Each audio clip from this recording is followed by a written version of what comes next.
అందరికీ నమస్తే. నేను మీ శ్రవంతి. రెసిపీస్ డైరీ వంటల ఛానల్కు స్వాగతం.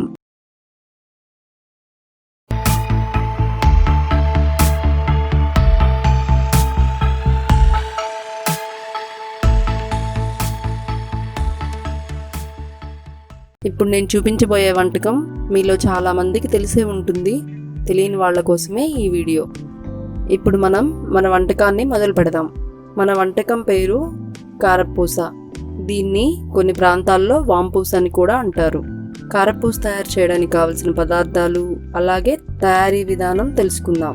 2 కేజీల శనగపిండిని 2 కేజీలే తీసుకోవాలనేం లేదండి. మీరు కేజీ శనగపిండితో కారప్పూస చేసుకోవాలనుకుంటే నేను చెప్పే కొలతల్ని సగం చేసుకుంటే సరిపోతుంది. 150 గ్రాముల వెన్న, 50 గ్రాముల వాము, తగినంత ఉప్పు, కారం, 3 కేజీల నూనె, కారప్పూస గిద్దలు. కారప్పూస చేయడానికి ఇలాంటి గిద్దెను వాడుతున్నాను. దీంతో అయితే పని చాలా తేలిగ్గా చేసుకోవచ్చు. ముందుగా వాముని రోట్లో లేదా మిక్సీలో వేసి మెత్తగా పొడి చేసుకోవాలి. రోట్లో వేసి దంచిన పదార్థాలు రుచిగా ఉంటాయి, అందుకే వాముని రోట్లో వేసి దంచుతున్నాను. వాముని దంచకుండా వేస్తే కారప్పూస వత్తుకునే గిద్దల్లో రంధ్రాలకు వాము అడ్డుపడి కారప్పూస పిండిని కిందకు జారకుండా చేస్తుంది. కనుక వాముని ఇలా మెత్తగా పొడి చేసుకోవాలి. తర్వాత 2 కేజీల శనగపిండిలో తగినంత ఉప్పు, కారం, 50 గ్రాముల మెత్తగా పొడి చేసుకున్న వాము, 150 గ్రాముల వెన్న వేసి బాగా కలుపుకోవాలి. తర్వాత అందులో కొంచెం కొంచెం నీళ్లు పోసుకుంటూ పిండిని కలుపుకోవాలి.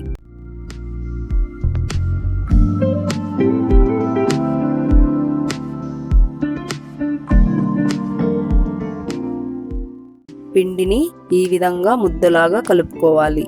తర్వాత స్టవ్ మీద వెడల్పాటి బాండీ పెట్టుకుని 3 కేజీల వరకు నూనె పోసి కాగనివ్వాలి. ఖచ్చితంగా 3 కేజీల నూనె తీసుకోవాలనేం లేదండి. నేను వెడల్పాటి బాండీ పెట్టుకున్నాను కదా, నూనె తగ్గిస్తే కారప్పూస నూనెలో వేగేటప్పుడు పూర్తిగా మునగదు. అందుకే నేను 3 కేజీల నూనె తీసుకున్నాను. పెద్ద బాండీ అందుబాటులో లేని వాళ్ళు చిన్న బాండీ వాడితే చిన్న బాండీకి తగినట్టుగా నూనె పోసుకోవచ్చు. నూనె వేడెక్కే లోపు కారప్పూస గిద్దల్లో పిండి పెట్టి కారప్పూస వత్తుకోవడానికి గిద్దను సిద్ధం చేసుకుందాం. ఈ గిద్దల్లో రకరకాల సైజుల్లో రంధ్రాలు ఉన్న ప్లేట్స్ ఉంటాయి. నేను చిన్న సైజు రంధ్రాలు ఉన్న ప్లేట్ని తీసుకున్నాను.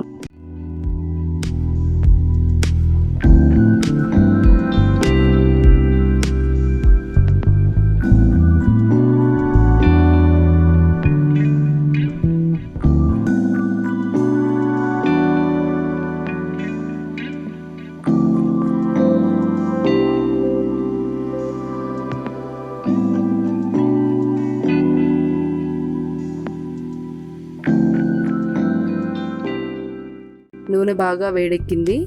ఇప్పుడు మనం కారప్పూస గిద్దని తీసుకొని వీడియోలో చూపిస్తున్న విధంగా గన్ లాగా వత్తుతూ కారప్పూస పిండిని బాండీలో చుట్టులాగా వేసుకోవాలి. బాగా వేడెక్కిన నూనెలో కారప్పూస చుట్టుని వేయగానే బుడగలుగా నూనె పైన కనిపిస్తుంది. ఆ బుడగలు వీడియోలో కనిపిస్తున్న విధంగా తగ్గినట్లయితే కారప్పూస చుట్ట ఒకవైపు వేగినట్టు మనం అర్థం చేసుకోవచ్చు. ఇప్పుడు కారప్పూస చుట్టుని తిరగేసి రెండో వైపు కూడా వేగనివ్వాలి. కారప్పూస చుట్టుని రెండో వైపు తిరిగేసి వేపేటప్పుడు నూనెలో బుడగలు ఎక్కువగా రావు, కనుక రెండో వైపు ఎక్కువసేపు వేపకండి. కారప్పూస చుట్టుని మాడిపోకుండా మంచి రంగు వచ్చేలా 2 వైపులా వేగనివ్వాలి. అలా వేగిన కారప్పూస చుట్టుని వేరే పాత్రలోకి తీసిపెట్టి మొదట చూపించినట్లుగా మరో చుట్టుని నూనెలో వేసుకోవాలి.